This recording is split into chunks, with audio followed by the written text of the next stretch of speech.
ఒక సారవంతమైన నేలలో భూమి లోపల పక్కపక్కనే ఉన్న 2 విత్తనాలు ఒకటితో ఒకటి ఇలా ఈ విధంగా చెప్పుకున్నాయి.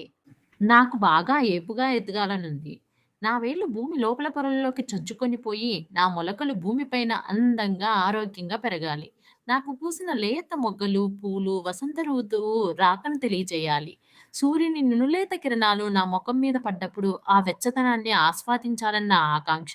నా పూల రెక్కల మీద వాలిన మంచు బిందువుల ఆశీస్సులతో పులకరించాలి.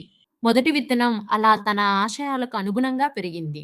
రెండో విత్తనం ఈ విధంగా చెప్పసాగింది. నాకు చాలా భయంగా ఉంది. నా వేళ్ళని భూమి పొరలోకి పంపితే, ఆ చీకట్లో ఏం ఎదుర్కోవాల్సి వస్తుందో? గట్టిగా నేలను చీల్చుకుపోయే ప్రయత్నం చేస్తే, లేత వేళ్ళకి ఏ గాయాలవుతాయో ఏమో? నా మొగ్గలను కీటకాలు, నత్తల వంటివి తినేస్తాయేమో? విరబూసిన పూలను కోసేస్తారేమో? అందుకే కొన్నాళ్ళు ఆగడం మంచిది. అంతా బాగుంటే అప్పుడు మొలకెత్తుతాను అంటూ మంచి సమయం కోసం కాచుకొని ఉండిపోయింది. ఈలోగా ఒక కోడిపుంజు, పురుగులు గింజల కోసం వెతుక్కుంటూ వచ్చింది. ఈ గింజను చూసి నోట కరిచి గుటుక్కుమనిపించింది.